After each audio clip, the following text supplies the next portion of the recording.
الحمد لله الذي نزل الفرقان على عبده ليكون للعالمين نذيرا والصلاة والسلام على سيد الانس والجان۔ قرآن حکیم کلاس میں آج ہم سورۃ البقرہ کی آیت نمبر 91 تا 96 کو سمجھیں گے۔ دیکھیے آیت نمبر 91 کو، وَإِذَا قِيلَ لَهُمْ آمِنُوا بِمَا أَنزَلَ اللَّهُ، اور جب ان سے کہا جاتا ہے ایمان لے آؤ اس پر جو اللہ نے اتارا ہے، یعنی قرآن پاک۔ حالانکہ تورات بھی تو اللہ ہی کی نازل کردہ ہے نا۔ یہ طرز تکلم اختیار کیا گیا تاکہ سمجھ میں آ جائے کہ انسان کا بنیادی مقصد اللہ کے حکم کی تعمیل کرنا ہی ہونا چاہیے، خواہ وہ حکم تورات و انجیل کی شکل میں حضرت موسیٰ و عیسیٰ علیہ السلام لے کر آئیں یا قرآن حکیم کی شکل میں حضور اکرم صلی اللہ علیہ وسلم لے کر آئیں۔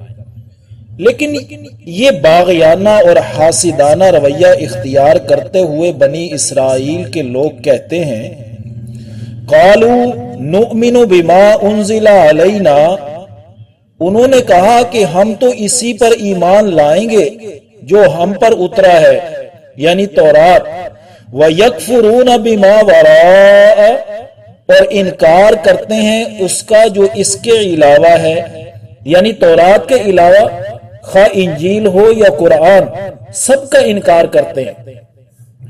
اب اگلی آیات میں یہود کے اس فکرے اور دعویٰ کی تردید کی جائے گی جو انہوں نے کہا کہ نؤمن بما انزل علینا، کہ ہم تو بس اسی پر ایمان لائیں گے جو ہم پر نازل کیا گیا، یعنی تورات۔ وَهُوَ الْحَقُّ، حالانکہ وہ حق ہے، یعنی وہ قرآن حق ہے، سچ ہے، مُصَدِّقًا لِمَا مَعَهُمْ، تصدیق کرنے والا ہے اس کی جو ان کے پاس ہے، یعنی تورات میں جو پیشن گوئیاں لکھی ہیں وہ تبھی تو پوری ہوئی ہیں نا جب یہ قرآن اور نبی پاک صلی اللہ علیہ وسلم تشریف لائے ہیں، تو تورات پر ایمان لانے کا دعویٰ کیسے صحیح ہو گیا؟ ذرا سوچئے، ہمارا بھی قرآن پر ایمان اسی طرز کا تو نہیں ہے کہ قرآن کو مانیں گے تو صحیح لیکن اس کا حکم نہیں مانیں گے۔ تو بنی اسرائیل، یہود، صحابہ کرام رضی اللہ تعالی عنہم اجمعین سے کہتے ہم تورات کے علاوہ کسی کتاب کو نہیں مانیں گے۔ تو آیت کا اگلا حصہ دیکھیے، قل، آپ صلی اللہ علیہ وسلم ان سے پوچھئے، فَلِمَ تَقْتُلُونَ أَنْبِيَاءَ اللَّهِ مِنْ قَبْلِ، پھر کیوں تم قتل کرتے رہے ہو اللہ کے انبیاء کو اس سے پہلے؟ ان کنتم مؤمنین، اگر تم مومن ہو، اگر تمہارا تورات پر ایمان ہے تو جو انبیاء تورات پر ایمان لانے کی طرف بلاتے رہے ان کو کیوں قتل کرتے رہے؟ اور پھر ایک بات اور بتائیے کہ وَلَقَدْ جَاءَكُمْ مُوسَىٰ بِالْبَيِّنَاتِ، اور حضرت موسیٰ علیہ السلام جب واضح دلائل لے کر تمہارے پاس آ چکے تو ثُمَّ اتَّخَذْتُمُ الْعِجْلَ مِن بَعْدِهِ، پھر تم نے اس کے بعد بچڑے کو معبود بنا لیا۔ ایسی حرکات کے بعد یہ کہنا کیسے درست ہو جائے گا کہ نؤمن بما انزل علینا، کہ ہم تو بس اسی پر ایمان لاتے ہیں جو ہماری طرف نازل کیا گیا، جو کتاب موسیٰ علیہ السلام پر اتری وہ طور پہاڑ پر کیا گئے، تم نے پیچھے سے بچڑے کو معبود بنا لیا۔ وَأَنْتُمْ ظَالِمُونَ، اور تم ہو ہی ظلم کرنے والے، یعنی ظلم کرنا تمہاری عادت ثانیہ بن چکی ہے۔ وَإِذْ أَخَذْنَا مِيثَاقَكُمْ وَرَفَعْنَا فَوْقَكُمُ الطُّورَ، اور جب ہم نے میثاق لیا تم سے اور لا کھڑا کیا تمہارے اوپر طور کو، پہاڑ کو، خُذُوا مَا آتَيْنَاكُمْ بِقُوَّةٍ وَاسْمَعُوا، اور کہا کہ پکڑو اس کو جو کچھ ہم نے تم کو دیا پوری قوت کے ساتھ اور سنو اس کو۔ یعنی جب ہم نے تورات کو نازل کیا تھا تو تورات کے احکام منوانے کے لیے طور کو، پہاڑ کو تمہارے سروں پر لا کھڑا کیا تھا۔ قالوا سمعنا وعصینا، تو انہوں نے کہا ہم نے سنا اور نافرمانی کی، زبان سے کہا کہ ہم نے سنا اور نافرمانی عملی طور پر کر کے دکھائی۔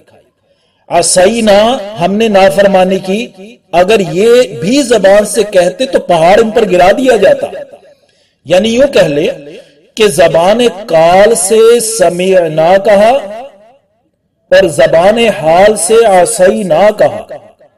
وَأُشْرِبُوا فِي قُلُوبِهِمُ الْعِجْلَ بِكُفْرِهِمْ، ان کے کفر و انکار کی پاداش میں ان کے دلوں میں بچھڑے کی محبت پلا دی گئی.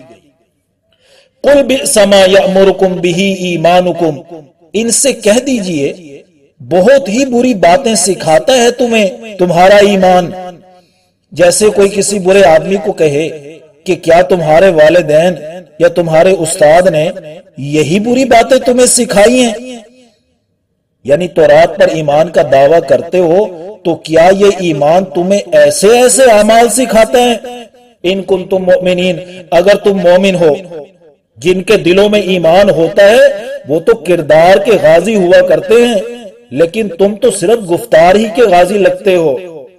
قل ان کانت لکم الدار الآخرہ عند اللہ خالصۃ من دون الناس، آپ صلی اللہ علیہ وسلم ان سے کہہ دیجئے اگر تمہارے ہی لیے ہے نا آخرت کا گھر، اللہ کے ہاں مخصوص ہے، دوسروں کے لیے نہیں ہے. جنت تمہارے لیے مخصوص ریزرو رکھی ہوئی ہے، تو فتمنوا الموت، موت کی تمنا کرو. ان کنتم صادقین، اگر تم سچے ہو کہ ہمیں آگ نہیں چھوئے گی اور ہم ہی جنت میں جائیں گے، کیونکہ یہ سب کچھ موت کے بعد ملنے والا ہے نا، تو موت کی تمنا کرو نا. وَلَن يَتَمَنَّوْهُ أَبَدًا، ہرگز وہ تمنا نہیں کریں گے موت کی کبھی بھی. بِمَا قَدَّمَتْ أَيْدِيهِمْ، ان جرائم کے سبب، ان گناہوں کے سبب جو ان کے ہاتھوں نے آگے بھیجے ہوئے ہیں. یاد رکھیے ہر انسان اچھی طرح جانتا ہے کہ میں نے اللہ کی طرف سے آئی ہوئی ہدایت اور رہنمائی کے مطابق زندگی گزاری ہے یا اس کے خلاف گزاری ہے. واللہ علیم بالظالمین، اور اللہ ظالمین کو خوب جانتا ہے. جو منکرین ہیں، مشرکین ہیں اور گناہگار ہیں، ان کو اللہ بخوبی جانتا ہے. وَلَتَجِدَنَّهُمْ أَحْرَصَ النَّاسِ عَلَى حَيَاةٍ، اور البتہ تم ضرور پاؤ گے ان کو دنیا کی زندگی پر تمام لوگوں سے زیادہ حریص. جرائم کی سزا چونکہ آخرت میں ملے گی نا، تو اس لیے یہ چاہتے ہیں کہ ہم دنیا ہی میں رہیں، اسی پر یہ حریص ہیں. وَمِنَ الَّذِينَ أَشْرَكُوا، مشرکین سے بھی زیادہ حریص ہیں دنیا کی زندگی پر، کیونکہ مشرک آخرت کے قائل نہ تھے. یہود تو تورات پڑھتے تھے اور معلوم تھا کہ آخرت آئے گی اور احتساب ہوگا. یود احدہم لو یعمر الف سنہ، ان میں ہر کوئی چاہتا ہے کہ کاش اس کی عمر 1000 سال ہو جائے. جیسے شیطان نے قیامت تک کے لیے مہلت مانگی تھی، لیکن اللہ فرماتے ہیں وما هو بمزحزحہ من العذاب ان یعمر، نہیں ہے کہ ان کو نجات دینے والا اس قدر جینا. کیا 1000 سال جیئیں گے تو پکڑ سے بچ جائیں گے؟ نہیں، بلکہ جتنی عمر لمبی ہوگی اتنے جرائم بھی تو کرو گے. جیسے شیطان پوری دنیا کی زندگی جیے گا تو وہ کیا بچ جائے گا؟ واللہ بصیر بما یعملون، اور اللہ دیکھنے والے ہیں جو وہ عمل کر رہے ہیں. یہ دھمکی کا انداز ہے، جیسے کوئی والد اپنے بیٹے کے غلط کام پر کہے کہ جو کچھ تو آج کل کر رہا ہے نا میں سب دیکھ رہا ہوں. مطلب یہ ہوتا ہے باز آجا ورنہ پٹائی ہوگی. الحمدللہ یہاں تک سورۃ البقرہ کے 11 رکوع مکمل ہو چکے ہیں. 5ویں رکوع سے بنی اسرائیل سے خطاب شروع ہوا تھا جو 14ویں رکوع تک جائے گا. ان کو سمجھتے ہوئے یہ ذہن میں رکھنا ہوگا لازماً کہ بنی اسرائیل سابقہ امت مسلمہ تھی، ان کی خرابیاں کہیں ہمارے اندر تو موجود نہیں ہیں. اگر وہی خرابیاں ہمارے اندر موجود ہوں گی تو ہمارے ساتھ بھی اللہ کی طرف سے وہی سلوک ہوگا جو ان کے ساتھ ہوا. اللہ ہمیں ان خرابیوں سے بچائے رکھے، آمین یا رب العالمین.